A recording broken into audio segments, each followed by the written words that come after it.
అందరికీ నమస్కారం. నేను మీ doctor Venugopal, consultant physician at Venu Vidya hospital Nalgonda. So చాలామంది అడుగుతుంటారు, sir heart pain, gas pain ఈ రెండు ఎట్లా డిఫరెన్షియేట్ చేయాలి, ఎలా మనము అటెన్షన్ త్వరగా తీసుకోవాలని అడుగుతుంటారు. యూజువల్గా కార్డియాక్ పెయిన్ అంటే హార్ట్ అటాక్ పెయిన్ ఎలా ఉంటుందంటే రిట్రోస్టర్నల్, అంటే మీ యొక్క స్టర్నం వెనుక భాగంలో ఉంటుంది. It is a classic sign of heart attack అనమాట. సో రిట్రోస్టర్నల్ పెయిన్ ఉంటుంది. ఇక్కడి నుంచి pain most of the times cardiac పెయిన్స్లో left hand like medial aspect, neck, left ear ఇవన్నీ కూడా రేడియేట్ అయ్యే ఛాన్స్ ఉంటుంది పెయిన్.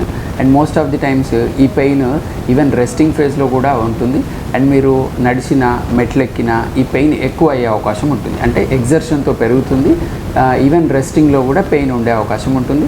వాటితో పాటు ఆయాసము, పాల్పిటేషన్స్ అంటే గుండె దడ, చెమటలు ఎక్కువగా రావడము, ఇవన్నీ కూడా కార్డియాక్ పెయిన్కి మనం తీసుకోవాలి. వీటితో పాటు వాళ్ళ యొక్క age, associated comorbidities like diabetes, hypertension, strokes ఉన్నట్లయితే కూడా దీన్ని చాలా ఇమీడియట్గా మీరు రెస్పాండ్ అయ్యి హాస్పిటల్కి వెళ్ళి ఈసీజీ తీయించుకున్నట్లయితే, కార్డియాక్ ఇష్యూ ఉన్నట్లయితే తగినట్టుగా ట్రీట్మెంట్ తీసుకోవాల్సి ఉంటుంది.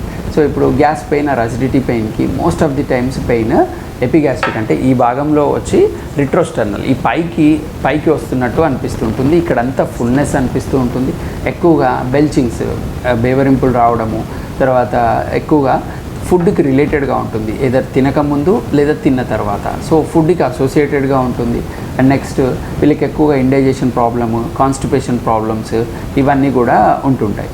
సో ఈ సింపుల్ కంప్లైంట్స్ తోటి మనము గ్యాస్ది అండ్ కార్డియాక్ పెయిన్స్ని డిఫరెన్షియేట్ చేసుకోవచ్చు. సో వాట్ ఎవర్, సో అది గ్యాస్దా, అసిడిటీ అండ్ కార్డియాక్దా అనే దానికంటే any chest pain near by హాస్పిటల్కి వెళ్ళి ఒక ఈసీజీ తీయించుకున్నట్లయితే, కార్డియాక్ పెయిన్ కాదని రూల్ అవుట్ చేసుకున్నట్లయితే మీరు రిలాక్స్గా ఉండడానికి ఆస్కారం ఉంటుంది. ట్రీట్మెంట్ తీసుకోవడానికి తర్వాత మనం తను చూసుకోవాలి. ఒకవేళ కార్డియాక్ పెయిన్ అట్లయితే మాత్రం ఇమీడియట్గా మీరు డాక్టర్ గారు చెప్పినట్టు ఫర్దర్గా ఫాలో అప్ అవ్వాల్సి ఉంటుంది. ధన్యవాదాలు.